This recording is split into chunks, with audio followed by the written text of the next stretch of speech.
Yo guys, welcome back to episode 6 of Dmah on the Mic Drop. It has been a minute since you last heard from us and a lot has happened in the interim. I'm Dmah. I'm Mike Rao. And we are excited to be back with you guys today. And we're excited to catch you up on everything that's been going on. Mike, what's been going on? What's been going on indeed? I have been dealing with a broken wrist. I made the wrong, terrible decision to visit my friend's exotic animal farm. I live in LA and they have a lot of people who have not domesticated, but like semi-trained animals for movies. And I decided to wrestle my friend's bear named Khabib Armageddon and broke my wrist. I'm just kidding. I broke my wrist in a totally mundane way. But Khabib Armageddon fighting very soon. That bear's put the entire division on notice. I seem to be... Entire species. That kind of leads us into some breaking news that just broke in the MMA world yesterday. Michael Chandler, the former Bellator lightweight champion, has now gone into free agency and is now signed with the UFC. So a lot of MMA enthusiasts are just ecstatic with the possibilities that might be coming up in the coming months. What do you think about this? I think he's joined literally the strongest division in MMA. Yeah. I don't think that there's any other league and any other division that has a deeper roster of it's murderer's row. Right. You know, like every single person in the top 7, I think, could win on any given day, except Khabib Armageddon. Khabib Armageddon is a stupid meme about Khabib Nurmagomedov, who, in my opinion, is in kind of in a league of his own. Yeah, absolutely. You know, he could get caught, absolutely. You know, somebody could put him to sleep and knock him out with a good punch. But I think his skills are just a class above. Right. But 1 through 6, I don't think that there's a huge disparity between any of the other guys in the top 6, where I don't think you could say about the same about other things. And it's super exciting. Where a lot of the guys in the top 6, it's a pretty exciting division. Most of the fighters are pretty compelling, but I'd say he is in the running for the most exciting. Like him and Justin Gaethje, I would say, are 1 and 2. Right. Talking about Michael Chandler, right? He's just the complete package. I mean, he's got it all. He's got a missile of a right hand, that knockout power. He's dynamic.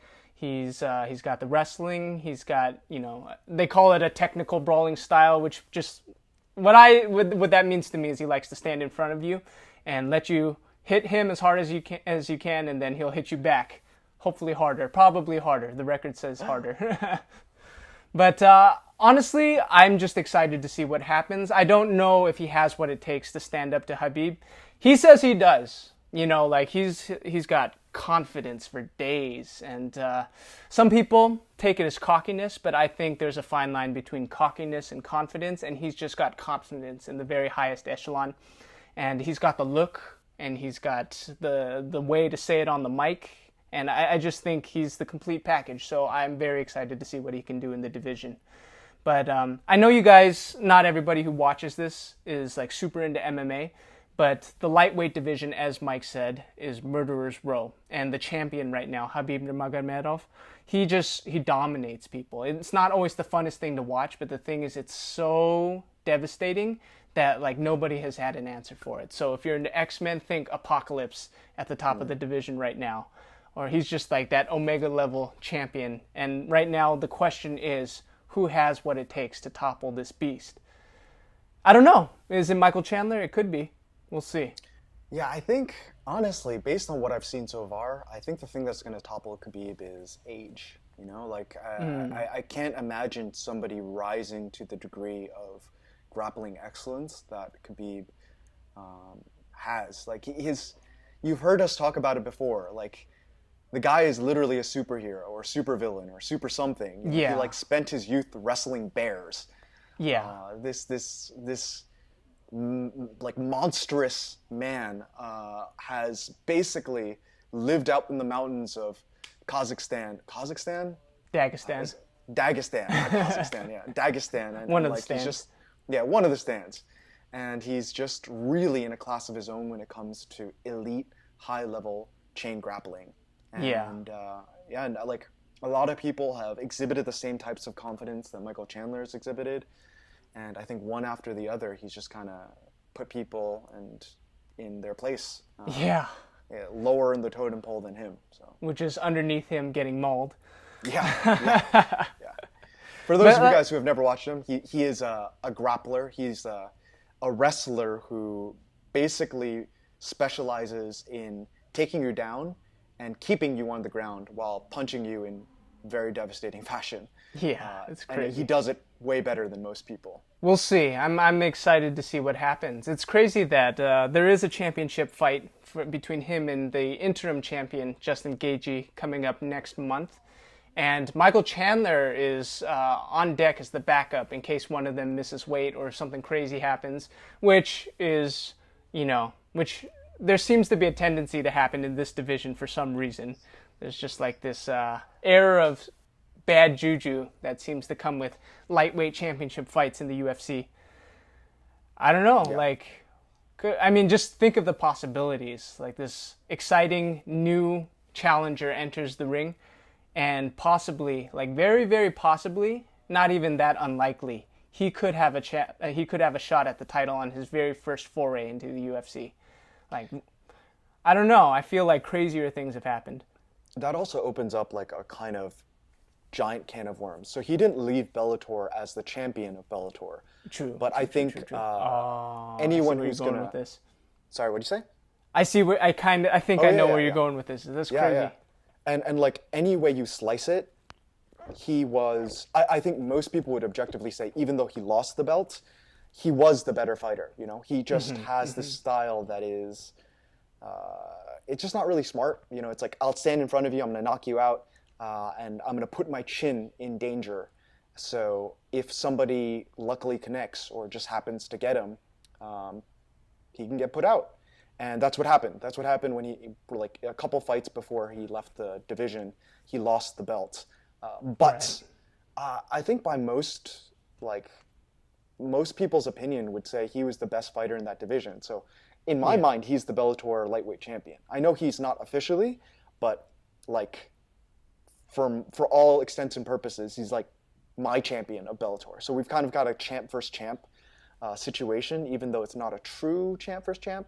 Right. Plus, I think he is, even if you're going to say he didn't leave the organization with the belt, he is definitely their most accomplished and most winning champion that Bellator's had in any lightweight, in any division. I think he's had more success in Bellator than any one of their fighters has had thus far. So I think by that measure, it's undisputable. He's for sure the most decorated fighter who used to be from that Bellator promotion. But I mean, what I thought you were gonna say, the can of worms, I thought was, if he does happen to take the belt at the UFC, what does that say about Bellator in relation to the UFC? Because the way we understand it right now, the UFC is bar none number one above all the MMA promotions out there. But Bellator has always been the one that comes even remotely close to nipping at their heels in this race. And if their champion who got unseated comes over to the UFC and wins the championship, what does that say about Bellator as a promotion? I think it's kind of interesting that we look at Bellator as a feeder system to the UFC. Right. It's not entirely unmerited. I think that they're much less deep of a organization. But that said, I do think they have some straight up killers there. They have people out there who are world-class performers who could at any given point in time compete for a world title in the UFC and potentially win one. Michael Chandler included. In fact, I'd actually say there's proof for that in the fact that a lot of former UFC champions have signed with Bellator, be it Benson Henderson or Lyoto Machida. I think Phil Davis fought for a title a few times, didn't actually take it home, but I know he did fight for it a few times. Rory, what's his name? McDonald fought for a championship, and he was kind of heralded as the next big thing at 170. So they definitely have a bunch of really, really talented people, even if they're not quite as deep. Right, for sure. And let's not forget, there is a precedent. Eddie Alvarez was from Bellator first before he came to the UFC and had his championship run. So it has happened before, but I think the circumstances are a little bit different this time. More interesting, I would say. Way more interesting. Yeah. But sorry for you guys. We've been talking about MMA a lot to start off this podcast. It's just really exciting for both of us, and I do think there may be some highlight reel material coming up on your Facebook feed in the near future. So I encourage you to keep your eyes open. If you guys haven't watched MMA yet and you kind of want to see what it's like, I'm going to give a free plug, and I'll get Bellator to pay me later. But I'm going to give a free plug to Bellator right now. I think they have a free fight on YouTube, or at least they did have a free fight on YouTube. Michael Chandler versus Eddie Alvarez won. They fought twice. The first one is arguably one of the most exciting fights of all time, in my opinion. So if you're curious, give it a look. It is definitely a little bloody and definitely a little gruesome, because they just kick the bloody living daylights out of each other, and it's pretty gnarly. But if you're interested, give it a look, and write down below what you think of Eddie Alvarez and Michael Chandler. Yeah, it's crazy. I mean, honestly, I think even someone who like would never consider themselves a fan of MMA or boxing or any other combat sport, I think they can appreciate what's happening on the screen when like two top talents in their division come against each other, and it's just like skill versus skill and heart versus heart. Like, I think it's hard. You're hard pressed to find like a truer human experience out there, and it is sport. And yes, it is for our entertainment, but it's like, how often do you see people like really, really put it on the line to get what they want? Mm-hmm. And sometimes, like when the stage is set right, there's like a real nobility to what happens in the cage. Yeah. When they're not like punching each other in the face. Sometimes when they are punching each other. That is true. That is true. That is true. Like when there's nothing left in the gas tank, but they still find something to put out there. Yeah. Like, this is what everybody strives for in life, in some way, shape, or form. Mm-hmm. So it's also, I don't know, just something to consider. It's also extra interesting because Khabib's father just passed away. It was coronavirus complications, right? Something. Yes. Yeah. Mm-hmm. So this is his first fight without his dad, and his dad has been an integral part to his coaching staff. So we'll see how he reacts to that. Hopefully it brings out a new fervor, a new level of dedication in him. Not that he's undedicated to begin with, but hopefully it helps him take this game to the next level. I know Khabib's never going to listen to this, but just knowing the difficulty of loss in general, and knowing that a person's going to put themselves out to be in this really, really emotionally, physically, and spiritually draining environment of a training camp to go into a fight on the heels of losing a father. Like, that's, my hat goes off to him and his family, and I hope, even if win, lose, or draw, I hope that it's a good showing for him. For sure. That being said, I still want to see him get his ass kicked, but given everything you just said, he's fighting for his father, who was his biggest mentor. Not just a father, but a spiritual guide, a physical guide. This person shaped him into the champion that he is today. And this will be the first fight where he fights without him in his, proverbial corner. And, literal corner. Well, that's the interesting thing. I don't think something about the travel restrictions or something. Like, I don't think his father has been able to corner him for like the last 5 or 6 fights in his career. Interesting. Like, he would keep like shouting at Dana. He's like, dude, get my dad to the fights. He needs to be here. I see. And like that was always a big issue before the McGregor fight.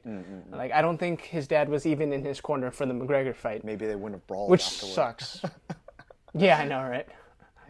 Dad That's why, like, when the brawl, the brawl after the fight, like, afterwards, he's like, oh, shoot, guys, my dad's going to kill me. Oh, crap. Like, it's just interesting, the kind of relationship they have. Like, this guy is... Did he actually say that? He did say that. Seriously? Like, in an interview, he's like, guys, like, you don't understand how big this is. My dad's going to smash me when I get home. Oh, my God. I'm going to have to watch that video after this. Yeah, it's crazy. Like, how someone as gruesome, as fearsome as this guy, he still fears his father. Yeah, yeah. So it's kind of touching in a way, you know. It's kind of like right. very, very quaint that he still had this really, really good relationship with his father. There's another guy, Yeah. father-son pair. I love father-son pairs in combat sports. Like it just I think speaks to me on a very visceral level. You know, like if I ever get blessed with the opportunity to have kids, I'd hope I could spend some time coaching my kids in like Muay Thai, karate, whatever combat sports that he's interested in, or even just baseball and other sports that I like, rock climbing, etc. But one thing I always thought was really cool is Stephen Thompson. He's one of my favorite fighters in the welterweight division, and he's like a welterweight. And I like him a lot. He's like a Christian. He's like super humble, super like fun. He's got a really interesting style, and his father is his coach and also a karateka. And every single time he fights, his father corners him, and they have such a good relationship and such a trust filled relationship that if his father yells for like a right roundhouse, Steven immediately throws it, and it's like clockwork. Mm-hmm. He's just like a robot on a he's like not even a robot. He's like a character on Street Fighter, and his father's pushing the buttons. You know? Where a lot of fighters are like he hears his coach like, throw your right, and the guy's like, shut up, I don't want to throw my right. You know, I'm gonna get punched if I throw my right. In this case, Steven trusts him enough to just do exactly what his dad says. So I think it could be really, really cool. I think some of those storylines, father-son, could be really cool. Okay, we've been talking about this. Sorry, go. Last thing I'll say about Stephen Thompson, I love the guy. Fellow YouTuber. Steven, fellow YouTuber, check us tricker. Out. Time for Martial Club to hook up with Stephen Thompson and do some seriously videos. Collab with Stephen Thompson. He's a tricker too. Yeah, I did. He's freaking like. That's crazy. He'd finish it. He'd like knock somebody out with a head kick, and then he'd do like he'll do a cork or like he'll do cartwheel full. And he's good, right? He's clean. For sure. This is legit tricking for sure. Like not like ultra top tier super advanced, but like ultra clean and like. Solid fundamentals in tricking as well as like traditional karate as well as MMA, which is why I like him. Like he's somebody who can like stay true to his roots and apply it to multiple situations. Absolutely. And he's just a genuine person. That's wself. Why I love him. If you watch him on his YouTube channel, it's funny because he's got a lot of self-depreciating humor. Self-defecating humor, right? There might be some of that too. Yeah. That being on a separate but related note, have you heard of the show Kingdom? Kingdom on Netflix? Yeah. It is on Netflix now, but originally it was like on one of those like obscure streaming services. It's a show about MMA. Oh. And it stars Frank Grillo and Nick Jonas and and like a bunch of other people, but like it's surprisingly good. I'll give it a shot. Is the choreo good? Yeah. The choreo is not good, unfortunately. But like it does kind of give you into like a glimpse into the life of an MMA fighter. And you can tell there's elements of the show that were like, straight up taken from things that have actually happened in MMA. But it's about a retired fighter who runs an MMA gym. And it shows like how he tries to balance aspects of his life. He has a chaotic home life, and it so happens that his two sons are actually MMA fighters in his gym, but they have a very strained relationship. And you've got like all these like really interesting characters. And one thing I found that the show did fantastically that I wouldn't have expected is character development. Like every single character in that show is like a real life person, like feels like a real life person. And by the end of the show, they're all like completely different. And it's over. Really, like I think it's complete. It ended on a not very complete note, but it's serviceable. And I'll like spoiler alert, but Matt Hughes does appear in the show. Awesome. Like real MMA personalities appear in the show, and it takes place like it's meant to like take place in the real MMA world. But it's like people like struggling in the regional scene to make a life for themselves. So Kingdom producers and showrunners, Frank Grillo, Nick Jonas, when you're ready to bring it Yeah. back, time to give Martial Club a call. Ryan Lee. We'll upgrade your fight sequences for sure.